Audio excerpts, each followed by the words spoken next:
Evening, people, and welcome to the Red Zone. Over the years, the normal practice for Liverpool fans has been to talk about Liverpool's explosive start, the tenacity in the press, the tenacious tackles, and what happens is what ends up is your right winger scores 2 goals and you go away happy. But this wasn't Liverpool; it was the brilliant Brighton side, and it wasn't Mohamed Salah. Unfortunately, it was Solly Marsh. But here to break it down with us is Jean, Avi, and our special guest. It's a real pleasure and an honour to welcome Neil Atkinson from the Anfield Wrap. If you haven't heard of the Anfield Wrap, where have you been? And pull out your phone, download their brilliant app, and get exposed to all the brilliant content that these guys provide. And I'm a fan of it, a huge fan of it myself, if that makes a difference to you. But Neil, it's a big warm welcome to you, mate. And how are you? And how are you coping after yesterday? Yesterday was, if there was ever a moment where we all needed the glory that is Everton Football Club to come through for us, they managed it big time yesterday in terms of giving you something to hang your hat on. We'll get stuck into us in a minute or two, but yesterday was. It was the most significant game of the day. Anyway, it was at Goodison Park. In the grand scheme of things, well, maybe the Manchester derby outranks it, but it was one where just to sort of, whilst our result was going pear-shaped, to know that theirs was as well, was at least some crumb of comfort. Yesterday was pretty. It was a slog. To be honest with you, I think it was certainly the most done in I've felt in a ground since Leicester 2016 when Vardy scores the mad one over Mignolet and then gets the other one. Just because you just felt as soon as it went 1-0 and especially when it went 2-0, there was just no way back. And, we've been lucky under Jurgen. There's always felt like there's a way back. Even if there hasn't been one, there's always been a sense of the match, the Liverpool won't get beat. They'll just run out of time. Whereas that game against Brighton there, Liverpool emphatically got beat. And we could still be playing now. And Solly Marsh should probably be scoring his 11th goal or something at this sort of point to no reply. So that's why yesterday really, really hurt, I thought. And I think, I think it's one, I'd like to think it will be the line in the sand. It will be the nadir. But I've thought that a couple of times this season, and the nadir hasn't quite yet come. So with a bit of luck, that one is the nadir, and we'll see something a bit different. Jean, how are you? We were kicked and bruised yesterday, but it's you with the sore eye. What's wrong with you? Yeah, I've just been bruised and battered as him after that yesterday's performance on the drive up. No, I'm all right. Just a bit of a issue with the eye, but in terms of the game, not happy. I think, like Neil mentioned Leicester. I take it back, and I was at the game 20 years ago when Barcelona completely tore us apart at Anfield, and for me, it felt like something like that, where the side just completely outplayed us, outpassed us, and ran rings around us at times. And when there was actually no coming back. Driving to the game, I wasn't confident. You always back your side. You think, yeah, we're gonna, you'd always back your side regardless. But deep down, I think in my head and heart, I felt as though it was going to be a tough day, and boy, it was tough. Well, if Liverpool lack wins, at least you can't complain of lack of sleep. That 5-hour kip you had in the car. I deserved it after the bloody performance. It's the only positive. That's all he does. He just sleeps all day. Whatever, man. Nothing else to do. Avi, my friend, the demise of Liverpool isn't good for your liver. No, it's not. Friday, as I had to do a show at 11 p.m. USA time. I was on best behavior, so it didn't even touch a drop. And then me and Evan, after the show, just had a quick chat, and then we said he said he wasn't going to stay up for the Manchester derby. I said I was, so I got about 3 hours in, and then transitioned into the Liverpool game. Watched that 7 a.m. and then as soon as we lost, I think I had my first pint at 10 a.m. and then it didn't stop. It didn't stop until 2 a.m. today. So I've been on it, and that's why I was late. So apologies for that. It's a sad state of affairs at the moment, but we'll get into it. We'll get into it. Yeah, let's dive into it, Neil. Liverpool's decline, as I said, it sort of plumbed into new depths. But I want to ask you about the lineup first. What did you make of it? I saw your prediction outside the ground with John, and you fancied a slightly different midfield. Am I correct? Yeah, I was surprised, stunned he went with the same three. Then we find out he doesn't really go with the same three, and that he doesn't ask them to do the same things that he's done previously and recently. I actually think it's underrated how much of a tactical shift Liverpool end up with. It's a really odd almost structure around what they're trying to do, both in and out of possession. We didn't get to see that much in possession because they couldn't retain possession. But, you know, I felt there was this odd little thing going on where Robertson's almost like not too far away from playing almost as left side in a 3 at the back. Trent sent right the way up the right-hand side. Fabinho and Henderson are sat pretty much next to each other. Chamberlain, who I thought played well at Brentford as the left-sided forward, wasn't the left-sided forward, but he wasn't a left mid either, and he wasn't even really a left winger. But he was definitely on the left, but it just wasn't clear precisely where he was meant to be. He was sort of in line with Thiago, who was almost in a bit of a number 10 position.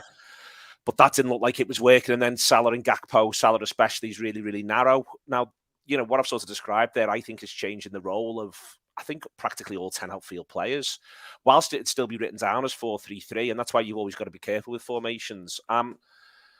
You know, it's quite a significant series of tactical little tweaks there. Matip was pulled out more to the right-hand side. It's one of the reasons why I think he just looked very uncertain of his ground. If you're going to do that, you know, if you're going to almost end up in that shape, I'd rather have Konate on the right-hand side of what's almost like a 3, but it's not quite a 3.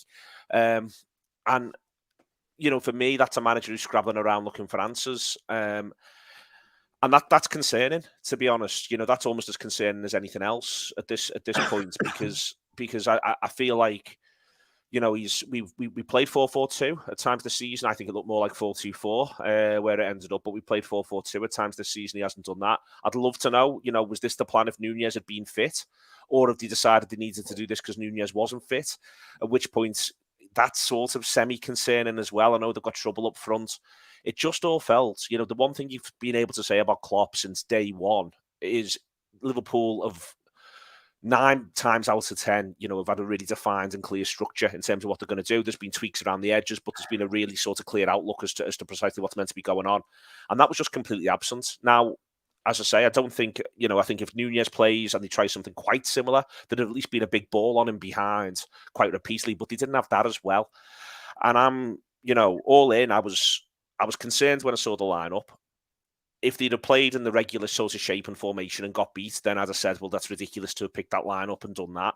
I'm actually oddly a bit more concerned because I don't want to see a manager scrabbling around for answers. And in hindsight, you know, I would almost rather he'd have gone with a completely different, literally every one of the other the midfield 3 not played, but we'd have played in a more recognised Liverpool structure. But without knowing whether or not that's influenced by the attacker situation, the lack of Nunez, that's a difficult one to sort of guess and drive at. So yeah, it's a selection, a tactical outlook, a performance to be hugely, hugely doubtful of. I really wanted him to start Keita. I'd have started Keita for any of the 3. The one I would have picked would have been Henderson. I've spent 3 games saying, well, he's going to play Keita in the next one. He's got to play Keita in the next one. He's going to play Keita in the next one. And then he doesn't play Keita in the next one. I thought when Keita came on, he looked bright. I thought Elliott came on and looked quite bright as well. But I think Brighton were a bit tired by then, and you've got to be careful not to get too carried away with that. I think they were a bit shot. And it was only really after the sort of the 15 minutes after the quadruple sub where we sort of dipped and lost our way a little bit. They sort of worked it back out as well. But it's not a lineup, not a selection, not a structure. It's nothing that gives you confidence. And that's one of the ways in which the game was hugely annoying.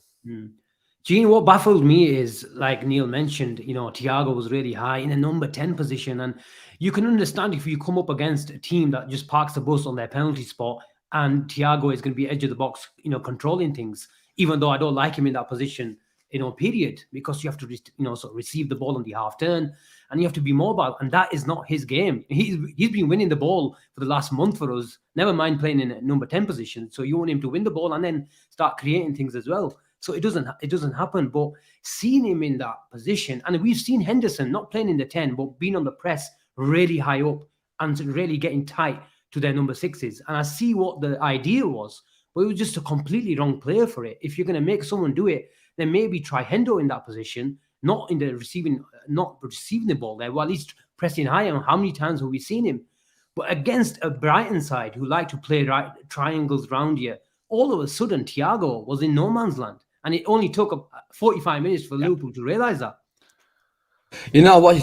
Within the first 10 minutes of the game, you know, to be fair, look, of course, we noticed the change in tactics pretty quickly. And to be fair, at the start, I was okay with it and happy with it, thinking, because a lot of fans have given Klopp a lot of abuse, thinking, he's one-dimensional. He always plays this conventional 4-3-3. But this time, there was a tweak, and it was like Neil mentioned, it was a significant tweak. So you're thinking, fair play, let's see how it goes. But within the first 10 minutes of that game, Asim, you could plainly see that Brighton are all over this. They worked it out very, very quickly. They had the players that are good enough to use the space in behind, and there was a man over every single time. So that caused us a lot of issues in that actual midfield. So they're good enough on the ball as it is. Caicedo, when Thiago was trying to press Caicedo on numerous occasions, he just played the ball slightly behind him. And then there were 3-on-2 in our midfield. And Brighton are an amazing side who, we know how good they are. Every single one of their players is a real footballer. They managed to create the play. The switch was always on Solly Marsh. He was free every single time. The amount of times he got in the first half, numerous times. There was a couple of times we were in our box, and luckily you had Alisson. He was one of the best of efforts, and Alisson saved. But the writing was on the wall very, very quickly. My issue was, okay, you've seen that, you've realised that these guys have more or less sussed it out very, very quickly. We should have been able to tweak, and our players that are not in this side, they should be able to understand, okay, this isn't actually working for us. They should be able to, on the pitch, manage what's actually on the pitch there and then, and think, okay, this isn't working. Let's make the tweak ourselves. Like De Zerbi mentioned in his presser afterwards, we worked it out. They worked it out very, very quickly. The players are good enough to see the tweak and say, okay, Liverpool are playing slightly different. Why not?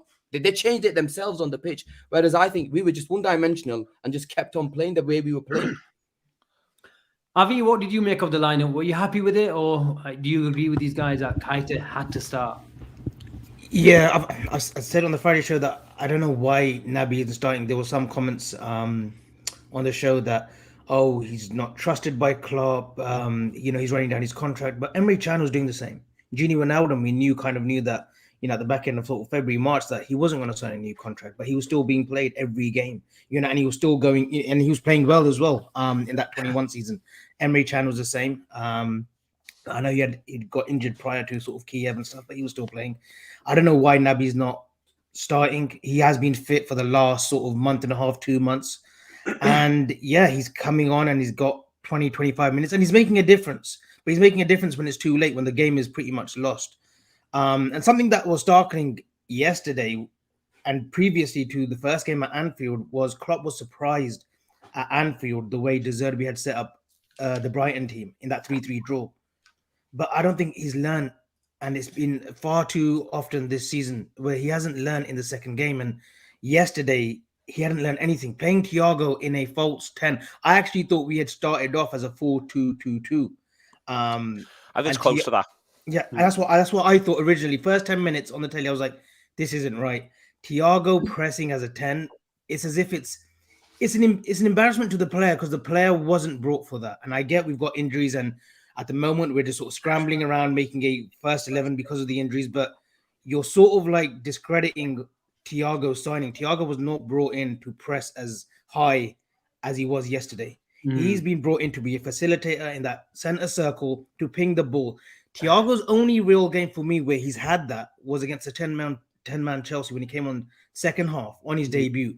That's the role that he played for Bayern. That's the role that he needs to be playing for Liverpool. But we haven't, one way or another, we haven't. And look, I thought he was brilliant last season.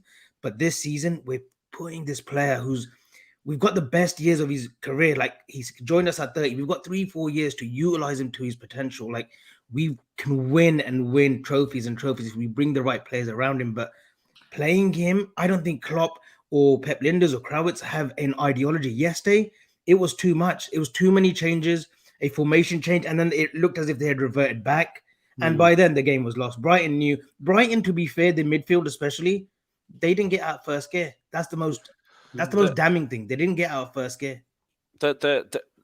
What I don't understand about the Thiago selection, your comment sort of says it there. I've not enjoyed watching Harvey Elliott in midfield recently, but he's more suited to that than Thiago is. I've not wanted Harvey Elliott and Carvalho on the pitch at the same time. Carvalho is most definitely more suited to that than Thiago is. He literally played as a 10 last season for Fulham. So, is that the direction of travel that you decide to go in? If that's what you want to do, if you want to do this thing that is a little bit like 4-2-2-2, do that and go from there. But it was still Liverpool were trying to stop they're both good ball playing centre backs, Colville especially, but also Dunk has, his game's come on leaps and bounds, I think, in the last 2 or 3 seasons, and he deserves enormous credit. They've got Caicedo in there, and then they've got the man who I think at the minute is the second best midfielder in the country, Alexis McAllister, and they've got him there as well. And I think Liverpool's plan was, what we'll do is they've got this square, we try to shut it down, we get at it quite quickly, and we try to cover it off. But the escape pass that they had was to the fullbacks. Yeah. The escape pass was just at the fullbacks, or try to hit the ambitious ball to Mitoma or the big switch to Solly March. Yeah. Every single time that was the out. So they had the choice of outs. And then, as Liverpool sort of got wise to that was happening, it didn't take much figuring out, to hasten to add. And then suddenly the press around McAllister and Caicedo becomes looser and looser as it wears on. And then suddenly they can get out every single time. And, I think that Liverpool, they didn't want to be running around like maniacs. I think he doesn't at the minute like what he can get. I think it's worth saying with Gakpo coming in and being new, it's difficult, I think, to think he's going to press exactly how I want him to press at all times. I don't think he liked how Diaz pressed at times last season when he came in new. So I understood that, I can at least understand there was that's the thought process. How do we put pressure on in a slightly different way, an unconventional way? But good God, it was horrible. And it was horrible. It was horrible early. But the worst part of all of this was they were dreadful first half. They were dreadful, and the gift horse they look in the mouth is they get in 0-0, and then they do everything they can to rectify that situation quickly. Absolute gift straight away there from that wasn't clever pressing from Brighton. It's a dreadful ball from Matip, but Matip's performance was frayed at the edges before that sort of point, I think in part because of what he was asked to do. But anyway, they've got in at half time and then they do that, and that's what kills you there. You could have changed anything, and we don't even know if he did try and change anything at half time because there wasn't much time before it was 2. It was not even before it was 1-0, but before it was 2. But I just think that they got the gift horse of getting in at 0-0. They didn't deserve to get in at 0-0. And I actually was oddly optimistic at half-time that they weren't going to get beat. And the reason why was because they'd just been so lucky. I thought, well, that either continues or they sort something out. And I think that's all season. They managed to make that. Part of the reason why yesterday's performance is the worst. All 3 goals they conceded at Arsenal are, as far as I'm concerned, downright criminal. But in the gaps, they don't play that badly, especially in the first half. You can look at a couple of them, they come back strong second half against Man United, and you think, well, there could be something in there for them. Leeds, it's just one of those that maybe happens once every 3 years, and you shrug your shoulders. Nottingham Forest, there was the team selection, and they missed some good chances first half. You can sort of go through some of the disappointing performances. Yesterday was like the worst of all of it. They were absolutely dreadful. They were a mess structurally. They lacked intensity. They didn't get near anyone. Then they got lucky. They get in at half time, and then they give an absolute gift away to make it 1-0. They give a relative gift away to make it 2-0, although the lad takes it brilliantly, don't get me wrong. But there's no pressure on the ball at any point. And then they just look absolutely flat and hopeless. All of this sounds unbelievably negative, and it's understandable as to why. None of this is an argument for anything mad around the manager. Everyone who's doing that, as far as I'm concerned, is a lunatic. Yeah. But, and I was pleased to see the quadruple substitution, really, in a way, because there's no bigger get on this than a quad. You've never seen a quadruple substitution before in your life. It comes out. It may as well come out with a big siren. You have to ring a bell. So that makes me at least think, well, something could be a little bit different at some point soon. And he's aware of the fact that he needs to be quite dramatic. But good God, it was painful and it was hard.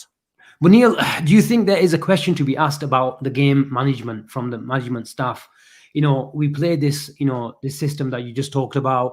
Thiago in the 10, but this is a critical time now, and if you haven't got the tools to play the system that you have been playing for the vast majority of the last 3-4 years, the 4-3-3, is you must do something to give a bit more protection, not to the defense but to the midfielders, because in transition we're just absolutely non-existent at the moment.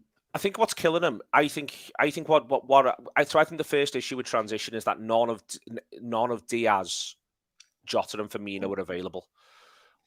Jota and Diaz and Firmino are arguably the 3 best pressers at the club, especially now that Mane's gone. So they're the 3 who are excellent at triggering from the front where the press is going to be, and they're not offering that. They're not there to offer that sort of protection to the midfield and to make it hard in that front line. It was interesting he talked about that in the press conference. I don't want to get too carried away on what he says in his press conference, because I think at times he's making different decisions around which players he's protecting which week. But I think that no matter what he does, you then look back the next step and you can have the conversation rightly around where the legs are for Fabinho, Henderson, Maybe not so much for Thiago. I think Thiago is still the same footballer that he broadly speaking was as and when he arrived. But I think that football is quite an interesting one in terms of sides have maybe worked out where they can hurt Liverpool behind them a little bit that they maybe weren't doing last season. But, let's at least let Thiago dodge the bullet here. I think Henderson and Fabinho, Henderson plays more games than anyone else for Liverpool last season, all comps. Liverpool, so which means he gets 57 appearances, Henderson, over the course of the season. I think that's more than games Manchester City Football Club play over the course of the campaign, and I think I think there's a thing with Henderson anyway, where you were obviously going to play him into being a certain age. But I think that last season very much has taken its toll there. I think it's taken a toll on Fabinho as well, if I'm honest. And there's a couple of others where I feel as though it's taken a little bit of a toll. And I don't think that toll is just physical. I think there is also a mental and an emotional toll that it's taken on a couple of them on top of that too. And I think that makes at the minute the idea of slogging your guts out for away at Brighton for a win that might put you sixth feel incredibly difficult. But then the professional footballers, they need to fucking crack on because we're all paying to watch them as well, to hasten to add. So I do think that there's bits and pieces in there. But ultimately, if he thought that, he thought he needed to protect them more, he just had a period of time before the World Cup, through the World Cup period, to say, let's work on a change of shape. He had many of the players he's going to use with him. He had Thiago Alcantara for the duration, as an example. The players who went deepest into the tournament are arguably, at least two of them in Henderson and Van Dijk, are his more experienced, more tactically sophisticated players. So if he's going to want to change that, then now's the time to sort of to look into that. I think the best thing he could do for Henderson would be to and all the way through the season, I felt as though Liverpool wants to get, it's fine to think of ways to get two of Henderson, Fabinho, and Thiago on the pitch every week, which means that you're always at least resting one, and that's going to be a way to ease the legs.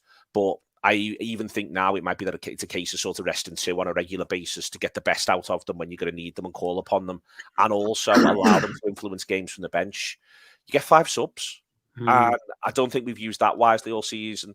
On the manager, I don't think the manager's having a good season, don't get me wrong. I love the man to pieces. No interest in anyone else managing us. I just don't think he's having that good a season. I think he's, I'd quite like someone to ask him what he'd give himself out of 10 at the moment, because I suspect it wouldn't be more than 6. And he had seasons where you give him 10, if we're honest about it. And those seasons where you give him 10 could come again. But I think all in, I think I think there is more that could be done. But I do also simultaneously feel like, if the way we play is the way we play, we need to find the best version of the way we play. Because I think if we're gonna start scrabbling around for solutions, well, we just saw what that looked like at Brighton. We saw what that looked like at Brighton, and it was an absolute mess, and no one knew what the job was. So I think if we're going to be doing this, whether it's through the transfer markets on one hand or it's looking internally on the other, they've got to start working it out. And I don't think the answer is to go to, say, some people like to talk about 3 at the back, or, to do something like that. I think if we do that with the way in which we've structured everything we do for so long, I think we'll look a bit of a mess. I'd rather play with the personnel and see if you can work something out. I wouldn't be averse to seeing Trent go and play 6. I wouldn't be averse to seeing Thiago go and play 6. Thiago plays 6 with, let's say, hypothetically, Keita and Jones in front of him. At least your plan there is you can pop the ball off all day. You can do little bits and pieces. I think you could look at maybe doing something like that, and you accept you're going to be a little bit weaker in tackles and in transitions. But Christ, it's not like at the minute you're watching Fabinho and Henderson and they're winning 20 tackles a game. Lads are jogging past them. So, is the bits and pieces you can do there. And I'd like him to use the Wolves game to have a little bit of an experiment with a couple of things. I think he's got to think about legs, but I'd like him to think about having a little bit of an experiment with a couple of things. And just coming on that, and Neil just hits every point perfectly, as usual. But I just want to comment that I think that's what the frustration is. Okay, if we know that we're not going to get a midfielder in, and spending is limited, as previous models have shown, is that we just want to see a bit of imagination. And I think this season, with the introduction of Nunes, do we have the time for imagination? There's nothing else that we can do. There's nothing left of this season to salvage. I mean, you can say arguably, the top 4 race, the Madrid game, the Champions League, but right now, I don't think we're getting top 4. Right now, I don't think we're bypassing Real Madrid. So we can be a little bit we can be a little bit, just show a bit of imagination. I think Pep Mendes alluded to it too, that that this season was a season where we're going to transition into a more a more sort of possession-based football team. But we haven't seen signs of that. And Jurgen Klopp and the coaches, they're culpable of that. They've got to come out and say, look, you know, we have got it wrong, and they have. You know, Jurgen Klopp yesterday, which I thought was very unfair of him. You know, I felt sorry for him when he said, "Look, I hold my hands up. You know, I'm fully responsible for what's happening." But Neil, I want to ask you a question. Last season took its toll, as we are seeing now. I mentioned that, look, we literally could have completed football. We were on the verge of completing football. If it wasn't, you know, if Villa had held out, if we had beaten Madrid, would have, you know, done the quadruple. Do you think mentally, like, that just got to the players? Like, and I think James Pearce or one of the journalists alluded to it, that the instructions that we're seeing in training is just not being translated onto the pitch on game day. That should we have had a bigger summer in just the last summer gone? Should we have spent big on 3-4 players because of the likes of sort of Van Dijk, Hendo? You know, I think Klopp maybe misjudged it and thought, I can get another tune out of this. I can get another year out of this. We can just make the little adjustments with Darwin Núñez coming in. We'll give a little bit of game time to Fabio Carvalho, Ramsey. But do you think that we should have done a lot more last summer? I think that's a complicated question where the answer is obviously firstly yes now, but I think that then the manager himself was not quite there on that, and I think that there's a couple of other little pieces within it where I think, for instance, they would have brought a midfielder in if a midfielder had left, but a midfielder doesn't leave. And I think in general, there's an issue that Liverpool have had where I think they've struggled to move players on, senior players on, across the last few seasons. I've always been intrigued as to what would have happened if Tchouaméni would have signed, because who would have gone? What would the process have been if someone would have gone? You know, what did they have someone in mind for all that sort of stuff? Supposedly there wasn't that much interest in Oxlade-Chamberlain. And I think that sort of is one of the questions. And I think that the odd thing about this manager is, with one or two exceptions, and it's possible, just possible, we're seeing one of them at the minute with Keita, though I don't think we were last season, but I do think that Keita's position is understandable. But it's possible, just possible, that ultimately this manager's not very good at bombing players out. And what I mean by that isn't the idea he's too loyal or anything like that. My position is more, if you work hard for him, because the culture that he wants to create at the football club, he's not going to freeze you out. And he's not going to make it clear he wants you to go. If you want to stay, he'll keep you. And I think that there's the first season where he's really, really ruthless. And I think within, you know, there's been a couple of players the club has been ruthless with. But I think this is part of why, one of the reasons why players go when the contracts run down, is that it's actually a way that Liverpool can move them on. Because not so as simple as Jurgen doesn't want to, but Jurgen's outlook when he's working with players every single day is, if they're giving me everything in training, giving me everything on the pitch, I'm not going to have the conversation, and I'm not going to be the one who says it's time to go. And sometimes your greatest strength, your greatest weakness. You know, Liverpool have achieved so much of what they've achieved under Klopp because of an unbelievable sense of togetherness and that everyone plays the part. A classic example is Xherdan Shaqiri's role in the 4-3 victory over Barcelona. Xherdan Shaqiri is a key part of that day, and he's a key part of what Liverpool achieved. Divock Origi is another example of this. Divock always felt part of everything Liverpool were doing, and that's part of what Jurgen's about. But he wasn't playing that many games, but he was able to contribute when he was called upon, and Liverpool were happy with that. I'm satisfied with that. There's quite irony that I actually think Origi, if he'd have been fit, would have got a fair few games this season, the way in which it's gone, but sort of parking that. So Liverpool don't move a midfielder on, and I think that's one of the reasons why they don't bring a midfielder in, because they'd have felt as though they were overstocked in the area. The other thing is to point out is that the second half of last season, they can barely get Jones a game. They can't get Elliott a game after he comes back from injury. There's a couple of others who don't get as much time as you might think. Naby Keita is also one of them, or who don't get as much time as they'd like. And I think that Liverpool maybe felt wrongly, as it transpires, that not that they got the players over the fitness issues, but that they had the numbers to manage. All of that now comes together. Where I'm annoyed, and I was writing repeatedly through the summer, if they did want to transition to a more possession-based model or have an attacking midfielder model, then you shouldn't create a situation for yourself where you are only basically leaving yourself Harvey Elliott as an attacking midfielder. The lad's 19, he's really exciting, but we've seen in the past, and we've seen now with Harvey, what happens to young players. There's not some sort of constant graph of linear progression. They go through good times, they go through bad times. Some stuff works for them, some stuff doesn't. And the other thing that happened to Harvey is that as this season wore on, quite quickly, opposition, I suspect analysts, began to put a big red arrow above Harvey Elliott and said, you can play in the space behind this lad, he can't get back in and help out as much as his predecessors in that role. And I'm very of the view that if you were going to decide you were playing with an attacking midfielder, then go and buy another one.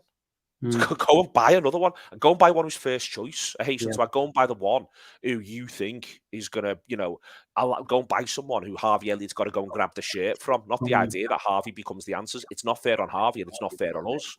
And so that's always been the one that I've never quite understood. If we were going to keep going the way in which we've been playing, rightly or wrongly, you can say, well, he's got enough and then he's had hard lines through injuries, or he should have guessed he'd have hard lines through injuries, or he should have been more aggressive in terms of moving one on and going from there. So I think all of that sort of plays into it a little bit.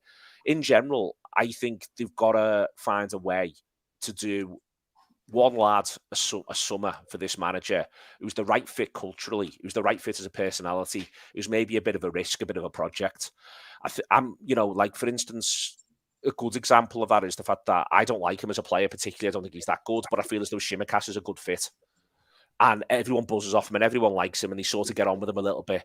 I think they need to have a way to get a footballer who's maybe, as I say, maybe just a bit of a risk, a bit of a throw of the dice. Shaqiri, good example of it. I mentioned before, I didn't like the sign of Shaqiri. I thought we should have gone for a better player. But we win with Shaqiri in the side. We win the European Cup and the league with Shaqiri in the squad more than in the side. And you feel a bit like, because you could use him as a bit of a roll of the dice. And I think that I think it's good for him to have one of them. And the best place to have had one of them this season would have been in the middle of the park. A lad who was going to come in. I always use the example of someone like Højbjerg, who Tottenham bought 3 seasons ago or 2 seasons ago for 15 million quid. If we'd have got Højbjerg for 15 million quid 2-3 seasons ago, he'd have got a lot of games this season. It seemed like now was the time for him. He's the sort of player managers like. He's got a sort of a quasi-captaincy role and air about him. He's a character. He's a ball winner. He shifted off to better players. Everyone seems to buzz off him. Someone like that, and where I think this whole discussion and debate ends up being really, really polarised, is that there's a group of Liverpool supporters who think there's a group of Liverpool supporters who don't want to spend any money, and there's a group of Liverpool supporters who think there's a group of Liverpool supporters who think that the club should spend 200 million every single summer. Whereas the truth of the matter is that there's lots of space in between, but somehow Liverpool, whether it's Fenway Sports Group or Jurgen Klopp or Pep Linders or Julian Ward or Michael Edwards, have all convinced themselves the only way they buy a midfielder is if he's the best one on the fucking planet. Whereas you don't have to have, you look at the Brighton side that have just undressed us, cumulatively cost 31 million to assemble. There's young players in there and there's a loanee in there as well, but it's 31 million to assemble. There's room to get a couple of them and have a little look every single summer. And if you end up sending one out on, just because Grujic didn't work doesn't mean never buy another Grujic. And also the good thing about buying a Grujic is you can eventually sell one. So I think that's sort of where Liverpool, in the big picture, as far as I'm concerned, where Liverpool have got themselves a little bit lost. And that's what they could have done in the summer. If they'd have bought a Grujic, you never know if you'd have bought a Grujic. And a Grujic, by the way, includes Enzo Fernandez. If you'd have bought 10 million quid, if you'd have bought an Enzo Fernandez for 10 million quid, all of a sudden Enzo Fernandez has got 25 games as we sit here and he's gone and won the World Cup and we all love him. And you've solved that problem. Like, you might have bought a Grujic, who you've given 5 games to, and he's looked like a bag of rags and you wouldn't even pick him in the League Cup game or the Cup tie against Wolves. But fuck it, let's enjoy ourselves. Yeah, 100%. Yeah, but I just want to go back before I go to Avi. But in case you're wondering where Gene has gone, he was complaining about, he wasn't crying at the state of Liverpool at the moment, but he was struggling with his eye. So I think he's just subbed himself off. So get well soon, Gene, and we'll see you tomorrow. He's supposed to be going to do the match day content on Tuesday, so I hope he's fit for that. But I just want to ask you, Neil, you mentioned, this loyalty, and it's a label or accusation that gets thrown to Jurgen Klopp a lot, especially recently. If you scroll down Twitter, that he's too loyal, he's too stubborn, whether it's coming to, transfers and even giving contracts out to the likes of, Hendo, Milner. And he is, complicit to this situation where we're in a situation now is we've got X amount of midfielders and we're trying to transition into a more possession-based team, but we simply don't have the tools for it. And the sort of system that you are sort of accustomed to Liverpool playing, we just don't have the legs for it. Yeah, the issue I've got with this possession-based team now is that this season, you go on StatsBomb, and this season, City are playing at 66% possession. Last season, they were at 68. We're currently at 60. Last season, we were at 63. I mean, how much do you want the fucking ball? Without being sort of reductive around this, I do think we're trying to. I think that there has been a desire to add another attacking midfielder and to add the idea of a bit more creativity from the middle of the park. I think that stems all the way back to the decision to sign Thiago. I think, you know, Thiago's a really good example of Liverpool literally trying to buy the best midfielder they can get their hands on, and in this instance, the idea of the most sort of progressive one as well. And I'm fine with the sign of Thiago. I'm not, in hindsight, absolutely delighted about it, but I'm fine with it. But I feel like you've got to ultimately, I don't quite see, you know, the old Moneyball line, and what Liverpool look to do now isn't Moneyball, so let's be crystal clear. But the old Moneyball line was, you know, was the idea that if we play like, is it the Yankees in here? If we act like the Yankees in here, we'll get beat by the Yankees out there, or something like that. I don't know. I don't really care. But there is this. I understand why City have in a couple of ways looked to learn from Liverpool. And I understand why Liverpool have in a couple of ways looked to learn from City. But that doesn't mean Liverpool need to literally try and play like Manchester City. I think that you can still stay true to what this manager is about first and foremost. Now, listen, there's a chance that the manager thinks he's ahead of the curve on something. There's a chance that the manager just thinks, listen, we need it to change because you can't do X, Y, or Z forever. You need to keep it fresh. You need to give players new challenges. All that's possible. But I don't think we need to look to try to copy in exactly that way, sort of what they're about. And as I say, you know, last season, to average 63% possession. But I understand why, if you're the manager and you're looking at 2 seasons where you've got post 90 points and you haven't won the league, you're going, well, what's the thing that we do that makes us better? I also understand, and we forget this maybe a little bit, that if you're playing really intense 90 minutes of football every single week and you're looking at Manchester City, who are more likely to have whacked someone. So a really good example is that I had just pulled the numbers on Liverpool's league winning season. And from my memory, sort of going through the games, there was maybe 10, 11 games over the course of the season where Liverpool win 26 out of the first 27, but there was 10, 11 games over the course of the season where Liverpool had a cushion going into the last 15 minutes. And City had 12 or 13 games where that was the case. I think this was prior to the COVID break, so it was 10 or 11 for Liverpool prior to the COVID game, with City 12, 13. You know, at that point, we're 25 points ahead of them, but it feels as though every single one of our games is unbelievable graft, whereas they're about to go and put 6 past Watford in the first 13 minutes. And you're like, well, that's so not true. You know, why are all of our games the hardest things ever, and why are their games easier? And I think that there is something in that in terms of the approach, but then I also then think, but lads, we embraced this. The players embraced this. Everyone embraced that this was the challenge. And maybe, just maybe, the answer is actually just to keep embracing it. Maybe we embrace the fact that for us, it's going to be really, really tough because we haven't quite got their resource. Also, we haven't got their manager. But what we've got there for is there's a reason why we've made 3 Champions League finals, in that we love it when it gets tough. Whereas they didn't love it when it got tough. They hated it when it got tough. They hated it when games didn't go their way. Whereas our boys rolled the sleeves up in that period and went, we'll show you now. You think this is hard? We'll show you hard. And I think that's something which, you know, I think you could embrace and you could get behind, and we could all get behind as supporters. But I understand, therefore, why you might want to go the other way. But then that becomes a thing around saying, well, then, if you want to do that, then go and buy the players, buy the personnel to do it. Go and buy another attacking midfielder. That's, you know, if you want to play in that way, if you want to play with effectively 4 likely attackers, which is what City do a lot of the time, and look after the ball really well. And they've got Rodri, who is the best midfielder in the Premier League. Alexis McAllister being the second, but they've got Rodri, who is the best midfielder currently in the Premier League, which helps them massively. But if you want to sort of have a bit of a 4-2-4 outlook, then you can do that, and we can go on that, and that's the way in which it works. But the problem in Neil is the 4-2-4. I have no problem with it. But do you think Liverpool want to play differently? You've got City, even Arsenal. I put a tweet out today. They've got 4 defenders, but they have a Kyle Walker. City have a Kyle Walker that sort of drops into a third centre-back role. Yeah. Arteta does it with Zinchenko and dropping into midfield. They had Ben White on the other side playing as a third centre-back. Our, fullbacks are generally in the halfway line. You saw Trent play that third centre-back role against, I think, Rangers when we went to a 4-2-3-1.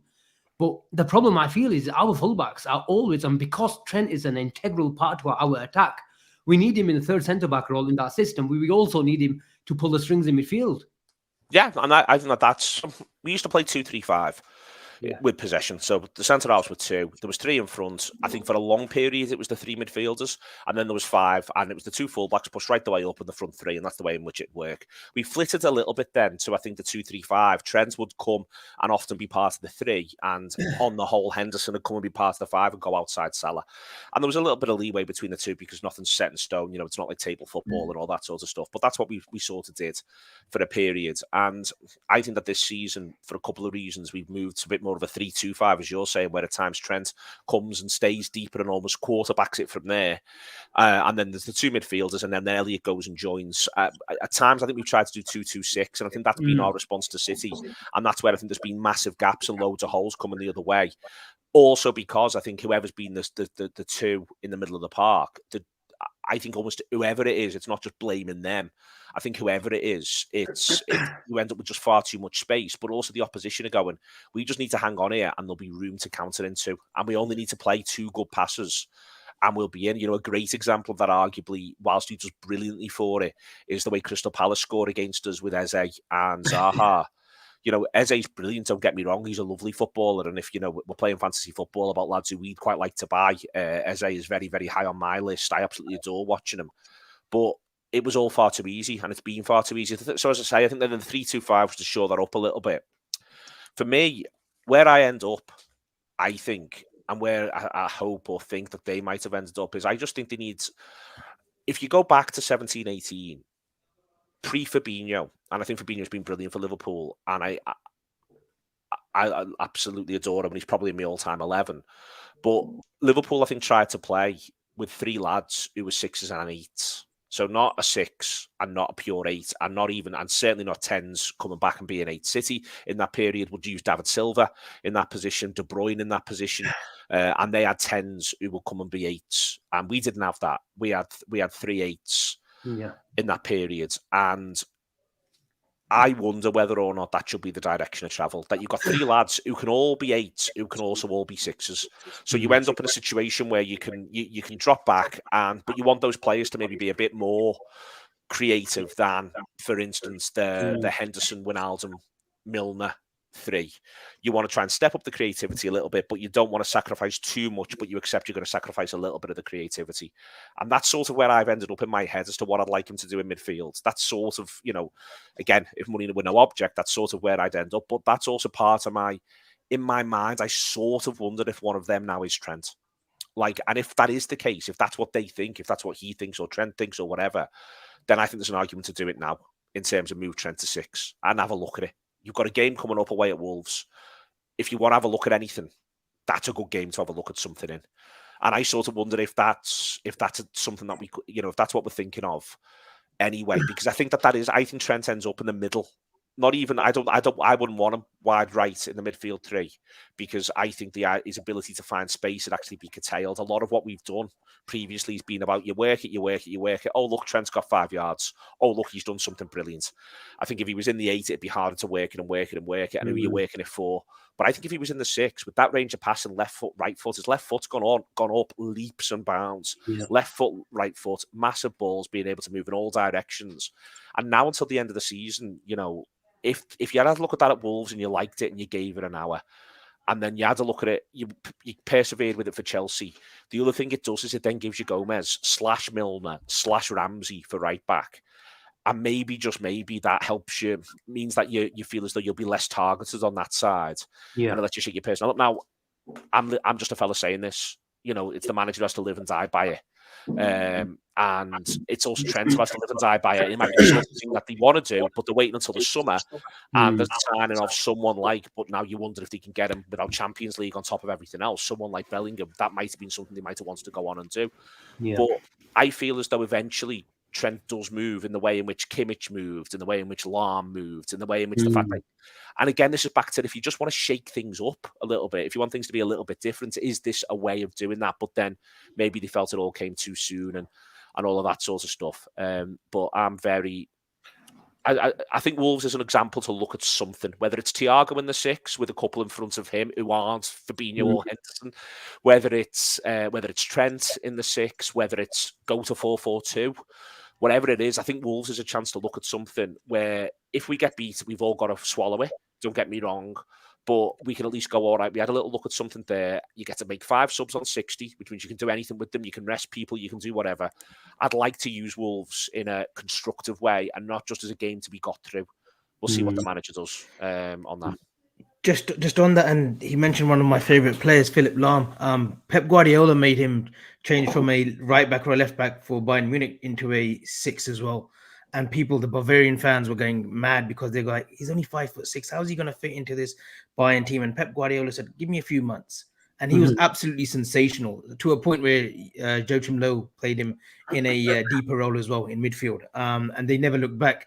And with Trent, I think Neil as well, we saw it with Gerrard over the years. He started off as a box-to-box with Gerard Houllier. Benitez came out with the famous line saying, oh, you're running too much. Let's get you in behind sort of Fernando Torres. And then from there, because he was such an intelligent player, which I believe Trent is on that same sort of wavelength in terms of intellect. Rodgers put him into a sort of, I don't want to use an American term, but a quarterback role for the 13-14 season where he was just spraying passes, just pinging passes in, and like he was finding spaces, and he had the runners alongside him. He had Jordan Henderson, who was pivotal in that season too. And I think with Trent, and I've been saying it for quite a while now, that Trent obviously started off as a 6 in under 18 levels. And then obviously they transitioned him into a right back. I think his best position, and especially at 24 now, it's at that prime age where, you know what, let's give him a go. And Wolves is a perfect opportunity to say, you know what, we've got nothing to lose. We're at the Molineux. It's the replay of the FA Cup. Let's give it a go. But I'm not sure. By the looks of it, it looks as if Klopp will still sort of safeguard the selection and go with what he thinks is best. I think he might. I think he'll safeguard legs ultimately in this one at Wolves, and I think that's understandable given everything that's going on. My only thing is there a way you can do a bit of both, and that's why again, there's 5 subs. You can use 5 subs.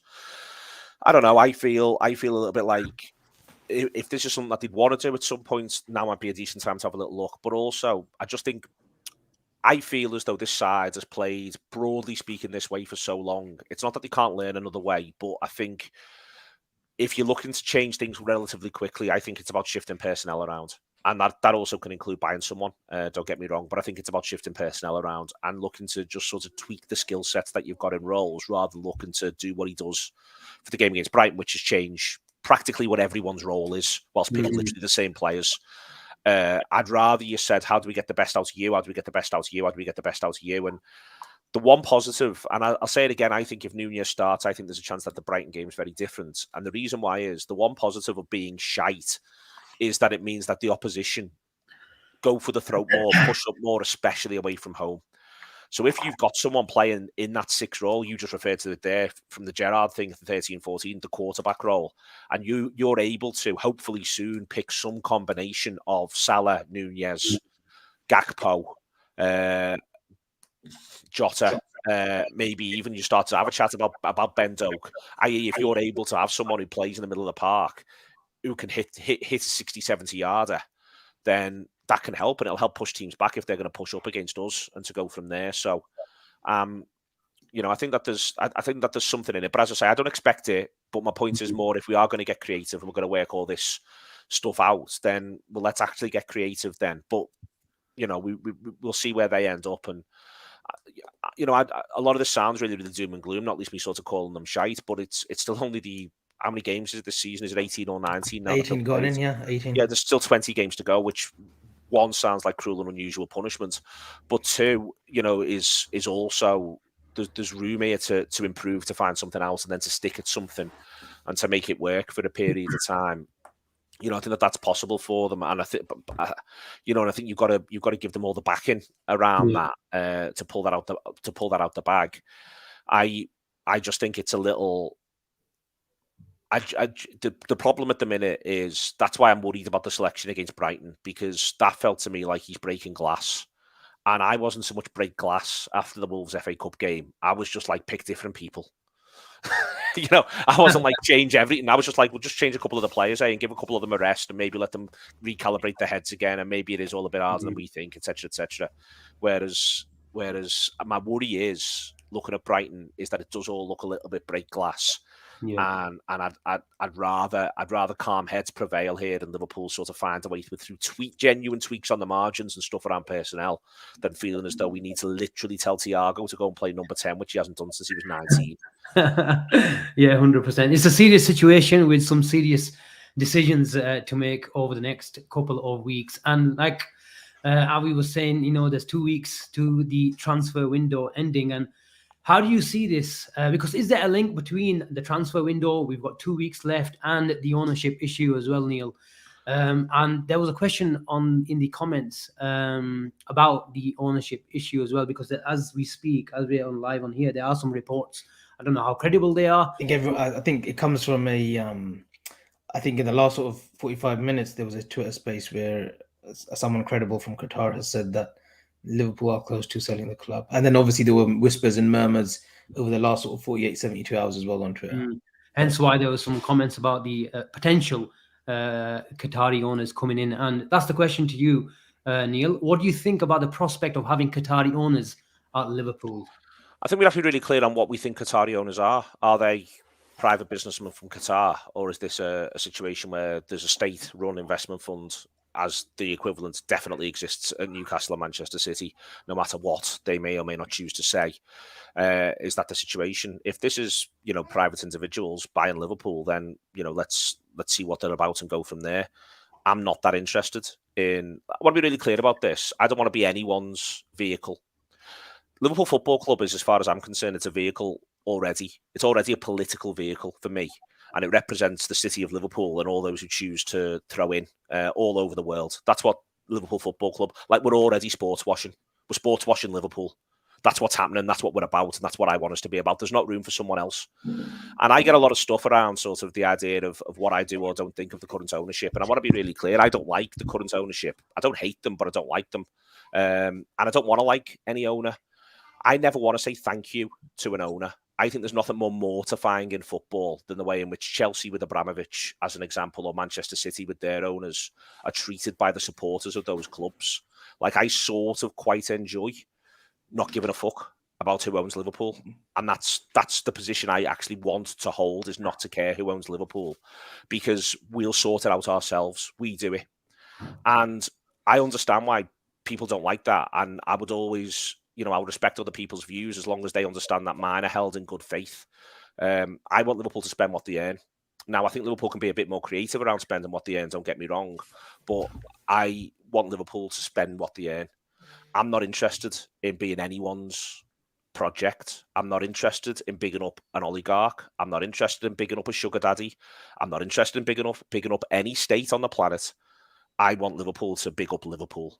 That's it. Beginning, middle and end of the matter. I've got no interest in anything else, and I wouldn't like the idea of Liverpool being a vehicle to I don't want the Chelsea owner. I think he's an absolute bell end, and I think he's using Chelsea to make himself look like some sort of massive player on a global scale. I literally think Chelsea are currently a vehicle to enhance Todd Bowley's reputation as a lad who throws the money around. And I think what he's doing is bang out of order. And I've got loads of criticisms of the current ownership, but not really around the transfers. And I know people disagree with me on that, but I'm fine with them disagreeing with me on it as long as they're disagreeing with me on it in good faith. Well, Neil, in terms of investing, just to interject, in terms of investing into the squad, this team, I feel, and every Liverpool fan is on the same, sort of hymn sheet, singing off the same hymn sheet here. In terms of this manager has, worked miracles for this club under the financial constraints compared to the likes of City and Chelsea. And money isn't the sort of be all and end all of all problems, as we know. But it's good to have, and it's feel good to have. You carry on. Yeah, it's good to have. I mean, Max, in your comments there, completely disagree. Neil, nothing wrong with owners put money into the clubs. I completely disagree because we're not too far away from effectively football being defined by therefore whose owners are the richest over the long haul and over a period of time. There needs to be rules and there needs to be structure.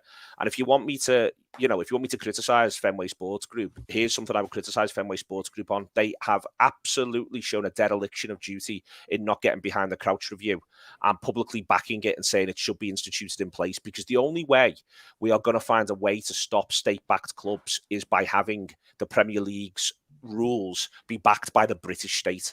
Statutory regulation is the only thing that we're going to be able to manage this spending over a long period of time, so that it isn't going to get out of hand and it isn't going to absolutely skew the competition, not just of English football, but of all European football. Literally, the European Super League, for instance, is partially a response to the Premier League's wealth and riches, much of which has been pumped in from Abramovich onwards by external factors within the Premier League. Yeah. And that's the way in which that's worked. So my point here, though, is, and one of the reasons why I'm saying this, is because ultimately, as I say, I'm happy to have the conversation. I'm happy to agree or disagree, as long as everyone's coming to it in good faith. And I think that the good faith aspect of this is what I think is really important, and it's pretty exhausting. Even though it's definitely not people I know, but it's pretty exhausting to have integrity questions, and it's happened to a lot of people over an extended period of time. It happens to a lot of the journalists who cover Liverpool, that people's integrity is questioned, and I think that, as I say, I'm happy for there to be a reality where there might be another Liverpool owner who I would not want, in the same way there's a number of people who don't want the current ownership of Liverpool. I've got a decision to make, a personal decision to make. Am I happy to keep going to games, supporting Liverpool, etc., etc.? Yes or no? That's a straightforward thing. But therefore, respond to that the same way as, for instance, if people don't like the current ownership in the Fenway Sports Group sort of shape at the moment. So I think that there's, go on, Harron, that's a good one. Yep, I think that the corruption in the British state is absolutely enormous, and I think it should be dealt with as much as humanly possible. And so, I'm absolutely with that 100%. But I think it's really important you have a state regulator around our game at the moment, because to be honest, I think it's now a bit sort of shutting the stable door after the horse has bolted to an extent. But I think that the only way in which you will be able to get on top of this is by having a regulatory process. And if people like Fenway Sports Group have chosen to be part of that, you can actually influence it and make sure it's got some significant teeth in there as well. And what was in the Crouch Review would be effective in terms of helping to regulate the game. But Neil, we know, like, it's not common knowledge. Like, this starts from the top. This starts from FIFA, the UEFA. Yep. Those are the institutions that have to regulate things before it comes into, like, the PL hands or the Premier League who can take action. We've seen documentaries of these presidents, vice presidents, I'm not going to name them, don't need to, who have taken backhanders, right? For certain institutions to host events and whatnot. It won't stop, because it's money at the end of the day. It's greed that's taken over football effectively.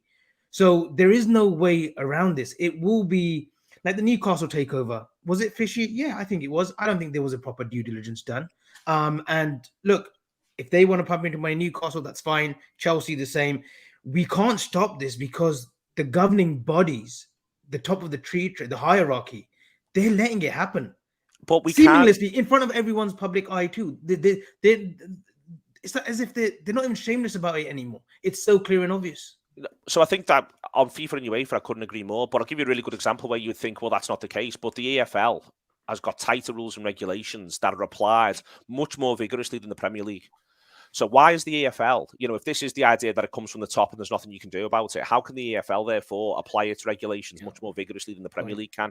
The choice, the fact of the matter is this, that the Premier League can choose. Now, I want to be really clear. So far, the Premier League has done everything it can to block, to create inaction, to create inertia. And Liverpool tacitly or explicitly, but so far all I can say is tacitly, have been part of that process. And I think part of the reason why they've been part of that process is, even though it's against the interests of Liverpool Football Club, what Fenway Sports Group don't want to do is close the door on the idea of possibly getting huge amounts of money from, if it came to it, a state, any state. It could be Norway. Norway have got a public investment fund, and there was a mad rumour that went round about that.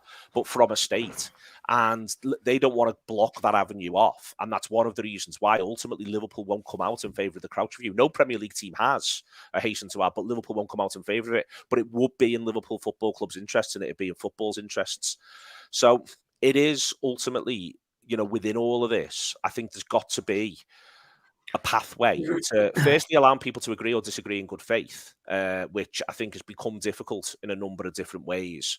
To secondly, within that, find the route to be able to say where the current ownership, any future ownership has done well or done badly, without it necessarily meaning that, things have got, everything's got to change. But I think the third thing is, we are, as where I sit, I am within walking distance of Everton, and I can go and get a train to Manchester. And the ownership and the money and the issues around Everton are deep and profound and obscene and possibly hugely questionable. I'll stop my language there, because I don't know where born and red's, how much money you've got for a legal team. and simultaneously, obviously, hugely toxic and counterproductive on the pitch. That's the sort of ownership where I feel as though there should be an unbelievable amount of pressure to move them on. Or alternatively, there's the one at Manchester United where there's a demonstrated paper trail of taking unbelievable amounts of money out of the club and paying for the club with its own money, which is what the leverage buyout effectively did. And they're hugely difficult as well.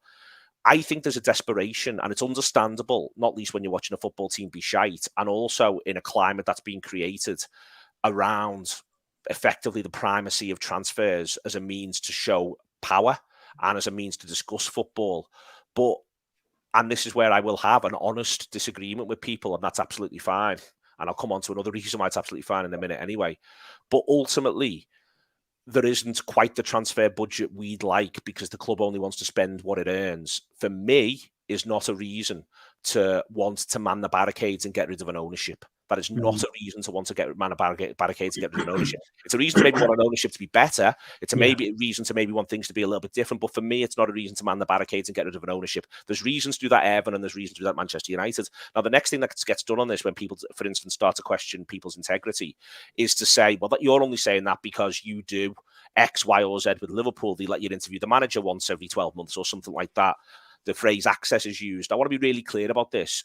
It is in my financial interests as the person who runs the Anfield Wrap that Liverpool buy 8 players and sell 5 every year. Nothing makes the Anfield Wrap money like transfers. Nothing. So interviews with anyone. I could have an interview with I could get Kenny, Jurgen, the hologram of Shankly and Benitez on a panel. And it wouldn't do the same numbers that signing Artur Mello on loan does. It would not do the same numbers that signing Artur Mello on loan does. 80% of our money comes from subscribers, literally from the subscriptions. That's how the business operates. We employ 13 people in Liverpool, and we're lucky and grateful to be able to do so. And they tend to be young people. But the truth of the truth of this is that, and you'll know it yourselves from your looking at your numbers on Born and Red. Nothing does numbers in football now like transfers, and that's one of the reasons why people are desperate to see a shift in ownership at the club, because transfers are a way, in a worldwide sense, to generate an unbelievable amount of excitement. I'm really lucky, and you're really lucky, Asim, in that we go to watch Liverpool and we get to be part of the 3,000 at Brighton or the 55,000 at Anfield, and we get to have that.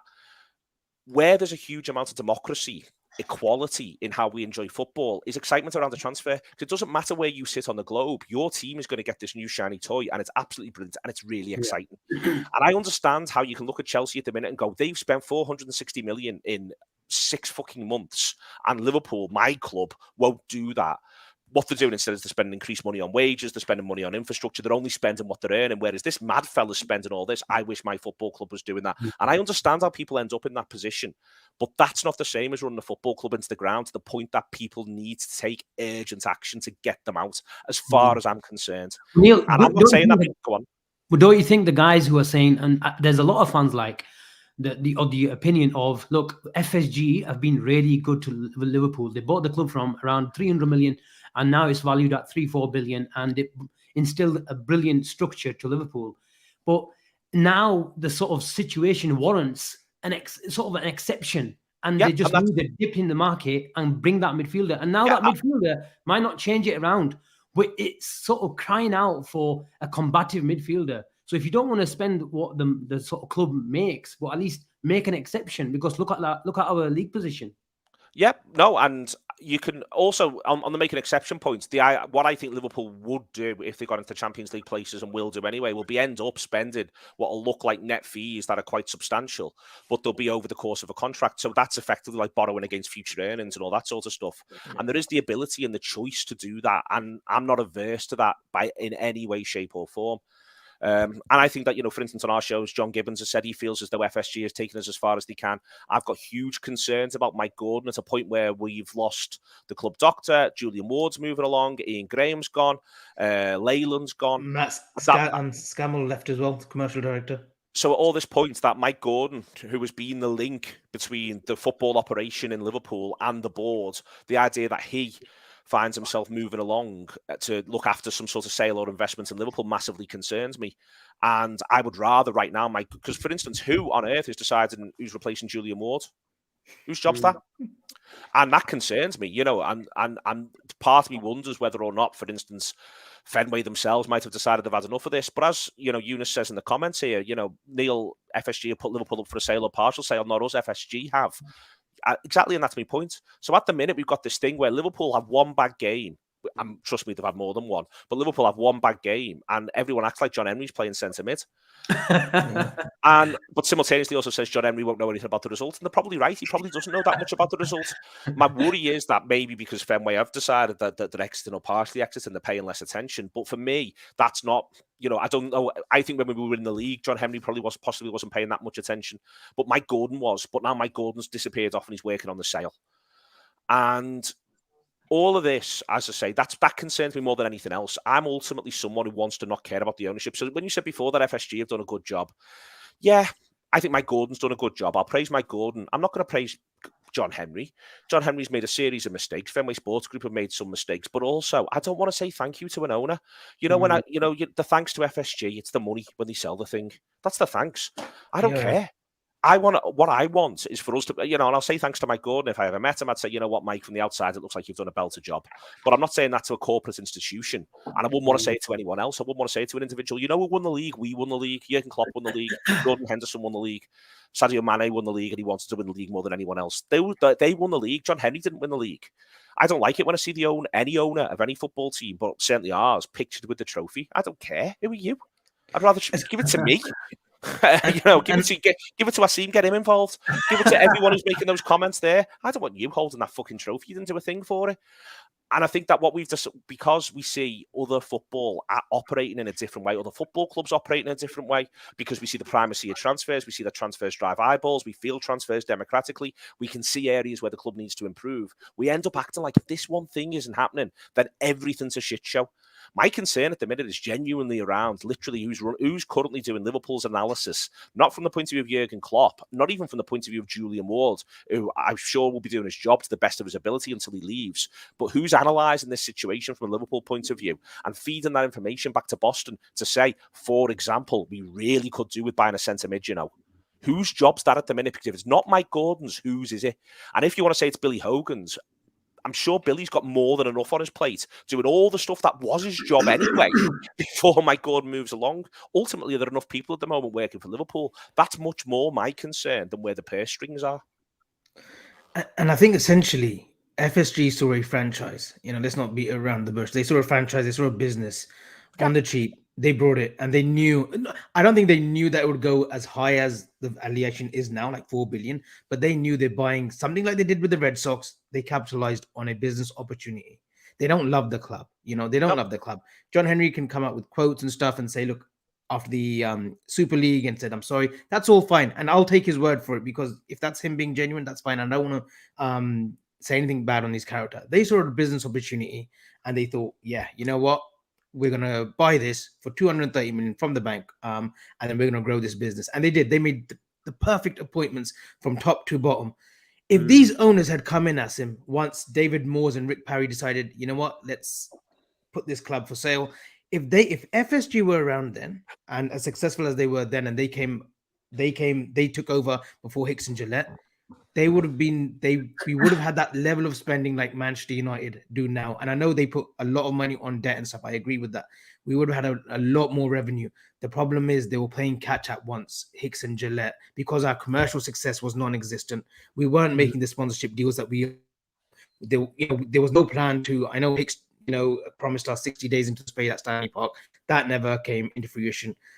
FSG came and they were playing catch up. That's where I give them credit. They played catch up and they brought us to this pedestal where we're competing on and off the pitch, barring this season. But off the pitch, our commercial success is second to none. But fans don't want to hear that. Fans want to hear which player we linked with. Why aren't we going for Jude? Why aren't we going for Caicedo? Why aren't we going for Mbappe? And that's what's drummed this up. And that's why now, ultimately, they've put their hands up and they've put their hands up very quickly. We've had American owners before, like Randy Lerner, and I don't want to categorize them American, but there's owners who will just keep the club, keep bleeding money. They've admitted quite quickly that, look, we can't, it's not sustainable for us in the Premier League or in the Champions League to compete. Maybe they were counting on the Super League for more revenue. That hasn't come into fruition. So they've literally now admitted quite quickly that, look, we are looking at partial investment or a full sale. So that's where I give them credit. But yeah, of course they've made errors, but which owner hasn't, right? I think all that's fair, but just on, genuinely, I mean, give them credit or don't give them credit. I don't particularly care. I don't particularly want to give them credit in general, to reiterate, to go back to that theme. But I think, in amongst all of this, there's still ultimately the football club. I don't want the football club not spend. I want it to spend what it earns. And I'm absolutely fine with someone owning Liverpool who doesn't watch the games. Absolutely fine with it. For me, this isn't some, I'd like them to be present every now and again, more often arguably than, for instance, Henry has been. But then, as I say, Mike Gordon is there, on a pretty consistent basis. But I ultimately do not, I'm fine with people running. There's someone that comment there, tend to view it as an asset, tend to view it as an asset and all that sort of stuff in the comments there. And, they're not typical US owners. But ultimately, I'm absolutely fine with the idea of someone comes in, holds the thing, looks to, they don't take money out of the club, and I don't want people to take money out of the club. I think the way to do it is to increase the value and sell it on. But I'm fine with football clubs being run rationally, and I'm fine therefore with finding ways to ensure football clubs are run to as close as rationally as possible. And that's why, for instance, I wanted Liverpool to back the idea of regulation in order to ensure football clubs are run with a greater amount of rationality and to do everything that we can within that. And that's the bit that, ultimately matters. And that's the direction I want Liverpool to go in, and that's why I see it as a real shortcoming that they didn't do that when there was an opportunity to do it. There still is. They could come out tomorrow and say they're very much in favour of a statutory regulated Premier League football. It's not going to happen, ladies and gentlemen, but they could choose to come out and say that whenever they want, and that could be there for them. I think ultimately what happens next is, and I'll expand this out, put Brentford and Brighton to one side. There's not a Premier League owner I like. There really isn't. There's not. So when I say I don't particularly like ours, I don't like any of them. They're not going to be my type of people, and I just don't particularly like any of them. So we're ultimately going to find ourselves in a situation where, and the thing I think we've needed and we've lacked in a number of different ways, especially whilst we're transitioning, is through the idea of there being genuine stability in order to be able to move along. And my worry is that part of FSG wanting themselves to be out, before we get on to the people who want FSG to be out, but FSG themselves wanting to be out, has created a situation for Liverpool where we're lacking stability. So if you want to talk about the sort of stuff that needs to change around the club, we could do with that. We've always had a relatively high turnover of staff, but at the minute it feels especially high. Do we have the guidance within there in order to stem the flow, or to decide we're embracing the flow because we're changing this, and we've got good reason? Is that in there? Say what you want. It feels like Gordon's been an excellent organizer for an extended period of time, but right now he's meant to be off supervising the sale. If some new characters come in, whoever they may be, it will be a period of relative instability that everyone's then got to sort of go and get through. And even within the context of that right now, if you are trying to replace Julian Ward, it's perfectly valid for whoever it is going to replace Julian Ward to go, well, who's owning the club next? So, and also there's different types of sporting directors. There's ones who like to operate with a bit more of a budget, with a bit more of a wheeler dealer mentality. There's other sporting directors who, for instance, have got experience of spending big and going from there. Like, well, what type do we want? Because we don't know who the next owner of the football club is yet, and we don't know what their wants and needs are likely to be. That's instability. And if we want to have this full conversation in good faith with one another, within that, then, if you do think that the ownership should go as a matter of urgency, and I'm probably the only place where I'd end up in full agreement with you, would be the matter of urgency, and that if Liverpool are for sale, the one thing I would say is we could do with it getting done as quickly as possible. Yeah. But I would rather there was a stable footing for the football club at all times, with the least ostentatious owners as humanly possible, that you never even see them, you never even think about them. Everything moves itself around and everything goes from there. I would prefer that to the idea of, and I think it's really good at the minute, we've got an example which isn't one of the state-run clubs, but which is an American owner in Bowley, of exactly the sort of person who I think would be chaos for Liverpool, who would drive the manager mad at Liverpool. He would walk in about fucking 3 weeks dealing with this fella who's just popping up with a Monaco centre half for no reason at the drop of a hat. It would drive him absolutely mad. Yeah, yes, well explained by Neil. You feel like this sort of instability off the pitch is a reflection of Liverpool's performance on the pitch at the moment, but hopefully we turn a corner on it, and whether we get some clarity as soon as possible off the pitch as well. But I think there was a comment from Saj and I think we played more added time than we got in Well, Qatar. I'm Neil. okay. You were kind enough to sort of dedicate an hour on Sunday evening. Thank you from me coming on. Brilliant insight. We've gone over an hour, so ask him, let him go now. So Neil, I'm not keeping you. I think you ordered an Uber Eats, so you're probably takeaways knocking on the door. So I do apologize if we kept you long, but the interesting and insightful. I didn't even manage to look at the clock, so I do apologize. But All right, of course. thank you very much for coming on. That's what usually happens when you're in great company, Asim.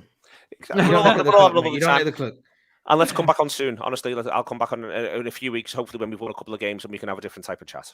Brilliant. Thank you very much, Neil. And please do go check out the Anfield Wrap, especially that brilliant production of the Jurgen Klopp documentary. Oh, yeah. And we hope to see you soon, Neil. Take care. Thank you very much. Thanks, Neil. Take care. Bye-bye. Ta-ra.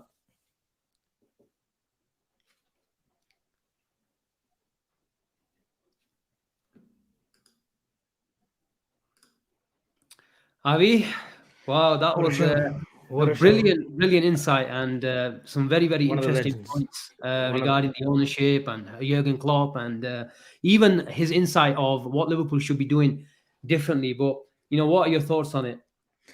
Look, if the takeover news if it's reliable, if it's true, then yeah, look, I invite, as long as the owners that are coming are willing to invest money, are willing to loosen the purse strings.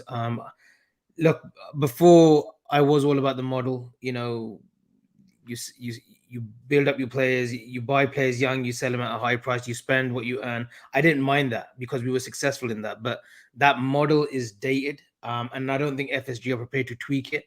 So yeah, we do need fresh investment, and if it's reliable, if it's legitimate that the interest from Qatar is coming in, and Gary Neville, I think, said something about possible owners. I don't know how he would have got intel, maybe through Jamie Carragher, but if he's saying that there's investment coming, then hopefully it's wrapped up before the transfer window so that we can get a player or two in. I mean, I think that's what it is. Owners can come in after January, but it's not going to do a lot good to the current crop of players that we have. Yeah. And I don't think it affects the performances on the pitch. So let's hopefully get new owners in. And yeah, I invite any owner. I'm not particular hell bent on who I want, whether they're American, Middle Eastern, or Far East, or whoever's legitimate on taking over this football club, this institution, and carrying the work that FSG have done, but spending money, spending money. I want us to compete with the best players, Asim. Why not? We are the biggest club in world football. We should be competing for the likes of Casemiro's, the Mbappe, the Bellinghams. Why not? I'm not saying let's do what Todd Bowley does and play Championship Manager, Football Manager. I'm not saying that, but we need to spend money. This team that's my question to you, Avi. Needs surgery. Yeah, that's my question to you. And we've heard, Qatar in the headlines. There's been a lot of controversy regarding the World Cup just last couple of months. But my question to you is, a lot of fans on the other end of the spectrum say, look, we don't care who it is. Look at, Newcastle. Look at Manchester City. If it's state funded, then so be it. Now that Newcastle have got their owners, Manchester City have got their owners, and we've seen other owners, at PSG, for instance, they're spending a lot of money around the stadium. They've invested massive amounts to the community. Just go outside Manchester Stadium. That whole area is redeveloped. Even Chelsea, yeah, even Chelsea, they've done it through Roman. They built hotels. And look, if they can bring money in and improve or make tweaks to the area outside of Anfield and create jobs, I don't know why the locals would have an issue with that. If there's more job opportunities for people to go and work, and if there's opportunities like Manchester City have done, with the owners have done, they built hotels, they've built a shopping mall, I believe, like a small shopping mall. If that's what they're coming in and they're gonna sort of improve the whole area of Liverpool, in terms of like near Anfield and whatnot, why not? Why wouldn't you invite that? We've got a super chat from Ash. Just before we do that, we've got 280 people on here, guys. Like and subscribe. We're on our 10K. We're on 2.5K right now. We want to do 10K before the end of the year. We have 280 live right now. And how many likes? I don't know how many likes we got. I haven't got those analytical. That's your job. You're the one with the data. Okay, we've got 297, just under 300 people here. Please just look. It means a massive amount. So you know how sort of internet algorithms work. It seems as if we've got some breaking news or something. I'm not sure because the numbers have just jumped up considerably. There's plenty of Qatar flags in the comments, but look, if you just don't mind liking, if you haven't subscribed already, please do. I always get told off that I don't mention. If David goes 77 likes, come on, guys. There's 321 people in here.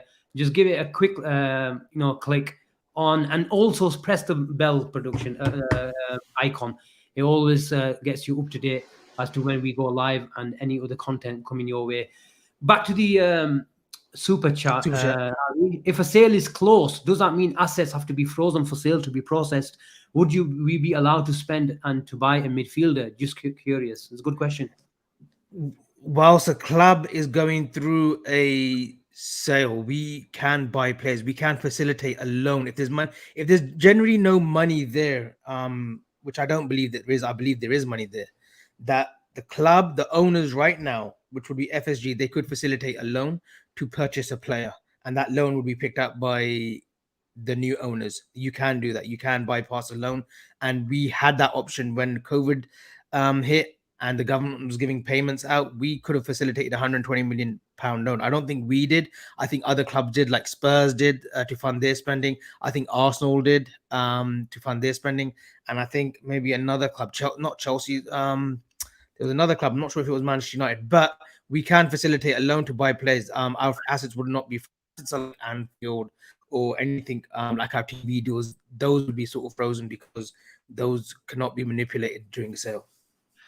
Okay, and let's just sort of fast forward the clock. Let's say this Qatar sort of ownership goes through, Avi. Do we have enough time for one getting the takeover over the line, and does it help get some injection of cash coming in, because this team desperately needs it? And this is why I was pressing Neil about as well. This team is, for me, the midfield is done. It just doesn't have the legs.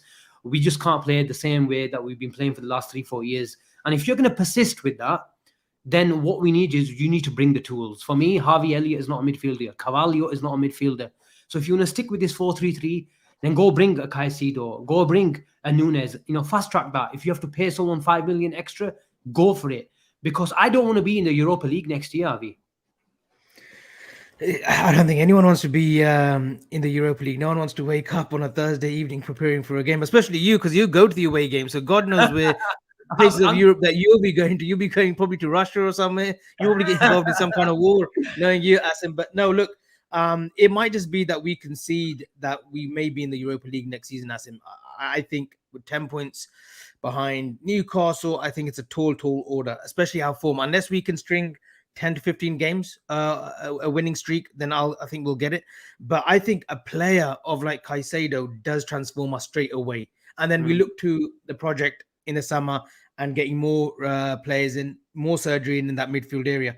There was once Barcelona were languishing in 17th under Frank Rijkaard when he first took over, and he had Ronaldinho. And they were languishing 17th in his debut season, Frank Rijkaard's. He brought a loanee for 6 months, and that name was Edgar Davids, Asim. They finished second. They on this incredible run, and that was only one player, and he didn't even sign a full-time contract at Barca. He was let go during that summer. They said, we don't want to pay the release clause. Thank you for what you've done. I think a player like Caicedo has that kind of impact where he comes in and he propels us. Yesterday we saw him. He played in first gear. He toyed with our midfield. He toyed with Fabinho, Hendo, Thiago. And it was embarrassing. The amount of space he had, he didn't even need to put his he didn't even need to get into second or third gear. He was playing within himself. That's how comfortable he was, and he's the player. Whether it's 70 or 80 million, we need to get him in. And it was heartbreaking to see our manager come to the away end, Avi, and sort of bow his head down and raise his arms in terms of and that's more on the players. That's more on the players. That's more on the players. The players done that. The players done that yesterday. Not the players who put the players that he put out there. They did that for him, and for him to do that. I understand that, but he accepted responsibility. The tactics weren't good. We played Thiago. We've discussed what was wrong in terms of structure, but don't you think that is a consequence of Liverpool staying still for the last 3-4 years? That we've just bought Arthur and Thiago in the sort of last 2-3 windows, or even more, 2-3 years. We haven't signed a midfielder. So when it comes to the manager coming to the away end and apologising, you think it's a bit more than that. Yes, today you weren't good enough, and he accepted responsibility. But this is a result of Liverpool not investing in this team. And I know you're going to come back to me and say, look, why are we continuously signing attackers? But for me, I understood bringing in Gakpo. I want a midfielder. I'm crying out for a midfielder since Gini has left. But I think we only got Gakpo is because of the long-term injuries of Luis Diaz and Jota. Yeah. I think if they weren't injured, we're not getting in Gakpo. And I agree. And I think if, like Neil pointed out, I think there were players that we needed to move on in the midfield area. We needed to free up space. But I don't know how we free up space when Ox was getting injured, ironically, at the same time of the transfer window when it was open. And maybe there were clubs out there that could see through us and saying, listen, why would we want an injured player like Ox? Why would we want to pay 15 million? Maybe we were pricing existing players, and that comes back on the model. That comes back to maybe not the owner so much. That comes back to the sporting director. Why were we putting valuations on Ox? Naby, I believe that's, Klopp has persisted with Naby Keita. I don't buy this hogwash that, he doesn't trust him recently. He still plays him. With Naby Keita, I think Klopp still holds hope that he signs a new contract. But he has persisted with players. James Milner, right, shouldn't have been given a 1-year contract. He was starting to break down a couple of seasons ago, starting to have more and more injuries. Yes, he's experienced and whatnot. Listen, you know what? Henderson's experienced at 31, 32. He could facilitate that Milner role. Milner frees up a space. Milner, I think, is on 150k a week. He would have freed up a space. The Arthur Melo, I will never understand it. I actually rate Arthur Melo. I think there's a player in there somewhere, and I'd hoped that Jurgen Klopp would have brought the best in him. But look, he gets a thigh injury, and he's known to have injuries too. So, yeah, that midfield area, the way we've handled it, is nothing short of a calamity, Asim. It's actually nothing short of a calamity. I want you to give me 3 names, Avi, that we realistically can sign over the next window or 2. If you want to bring one in January, give me that name now. And let's say we're going to bring in 2 in the summer. Give me 3 realistic. I think we need 4 names. I think we need 4. That's where we're headed. I think we need Liverpool. 4. I'll give you my 3. Okay. And I'll give you my 3 who I'd want. I think Mateus Nunes, if reports are true, I think Mateus Nunes is pretty close. John Percy of the Telegraph would not release news like that. He's a Midlands journalist, as reliable as Paul Joyce when it comes to news filtering out of Aston Villa, Leicester City, Wolverhampton Wanderers. So I think he believes a deal for Mateus Nunes is done to Liverpool. I think Moises Caicedo fixes a lot of our problems now. And obviously the third is the big boy, the big man. I think the one target. But if he goes, I would be happy with Mateus Nunes, Moises Caicedo, and as a third midfielder, I know you're not going to want to hear it, it's JWP. Do not say it. James Ward-Prowse. I'm telling you, you don't understand. I saw today a statistic. He's covered the most kilometers yet again this season. He's a Klopp player. Whether people like it or not, he would be such a different player, a different component. Okay. Do you see James Ward-Prowse starting for Liverpool next season? Tell me. I could see him start games. Yeah, I could see him start games for Liverpool. Yes. Does he start in the first team? We love nothing but players who have got relegated. We always pick players up: Shaqiri, Andy Robertson, Gini Wijnaldum. If Southampton get relegated and there's a clause of like 10, 15 million for a 8-year-old, a homegrown British player, it makes sense. It makes sense. Avi, I don't mind Ward-Prowse coming in as a squad player, coming in for James Milner. But for me, look, with all due respect, not a week in and week out. I understand that. Not a week in and week out. Yeah, then if he wants to fill in the numbers for the homegrown players, I don't mind. He's got a brilliant delivery coming on, 70th, 80th minute when he need a delivery, we need a free kick. We've got plenty of set pieces and get the big would he not have more influence in our game than Jordan Henderson right now, or a James Milner right now, or a Naby Keita right now? He probably would, yeah. So he's good enough to play Liverpool then. How our midfield is at the moment. So anyone can improve it. No, but so he's good enough to come in. He's good enough to come in instead of those 3, Asim. Yes. Yeah, I just said, look, I don't mind him coming, and when Milner leaves, Hendo leaves, I don't mind playing him that type of role, a bit part player, a squad player. I don't mind that, but for him to come and start in that midfield, I just don't see it. And there's a reason, with all due respect to Southampton, there's a reason why he's still there. Even though, West Ham have taken a punt on him. There's a reason for it. And someone in the comments said he's 30. I don't know if that's correct. No, he's 28. He's 28. He's 29. I think in June, July. I think. Well, it's not far off then. He's a that's the rain. He's a player that I've liked for a few years, not just like last season or the season before. He's a player that I've liked like 3-4 years now. Like I actually do. I think he's a technically brilliant player. I really do. Okay, just want to get your thoughts before we wrap up things. It's nearly 10:30. And you dedicate a lot of time to that. So can you hear that? Yeah, can you hear that in the background? Yeah, I can. What is it? That's rain. That's a storm. Oh wow! You've got a cyclone actually. There's a storm at Liverpool at the moment as well in terms of off the field problems and on the field problems. But just want to get your thoughts on the Wolves game. It's Tuesday. It's a trip down, and the irony is, if we win, we've got another trip down to the Amex. Yeah. Like I think Neil mentioned, we want to see something creative in selection on Tuesday. We want to see some imagination. I don't know how he does it.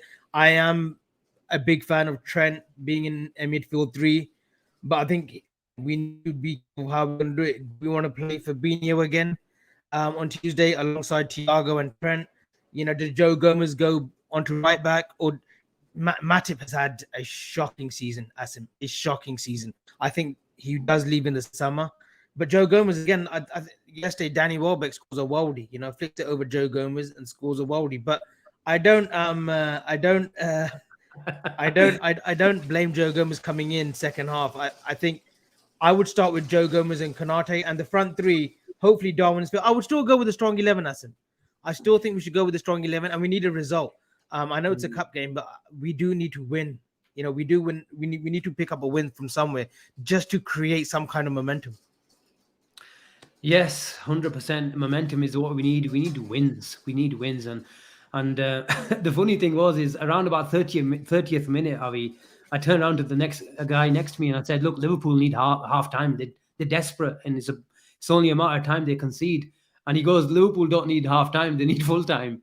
So that's how bad it was away from Brighton. But I think that's everything. We've been going on for 1 hour 31 minutes. Even Avi doesn't give us that time. But thank you very much, as ever, Avi, for coming on. Hopefully we'll catch you on Tuesday now. There's a few comments saying stay on. I've got my phone buzzing away that stay on, but you've got an early start tomorrow. I've got an early start tomorrow, and it's not like we're going to end the show and never come back again. We'll be back on Tuesday. Yeah, I just want to pull out a message from. Do these guys read out our message? Yes, we do. We do. Yeah, and we have been reading messages. Some Qatari flags out there. Great show, lads. And look, we're on our way. We're on our way. Please like and subscribe. On our road to 10K before the end of the year. That's the aim. And we'll bring you some great content. On our road to 10K, I think I like that prediction. I hope you get that one right, Avi. It's not a prediction. It's not a prediction. It's a definitive. We're going to get there. Hook up by crew. Even if I've got to buy the subscribers, we'll get there by the end of the year. Okay, I'll hold you to that. But thank you very much, guys, for all tuning in tonight. It's been a really insightful, brilliant guest as well. And hopefully we'll tell you who we're bringing on next Sunday. So stay tuned for all the content coming your way. Cheen is traveling down to Wolves on Tuesday, so plenty of matchday content coming your way. I'll be on the post-match on Tuesday, where Liverpool try to come back and bounce back for 2 dreadful defeats, away to Brentford and away to Wolves. But thank you very much, and we'll catch you tomorrow. Take care. See you later. Good night.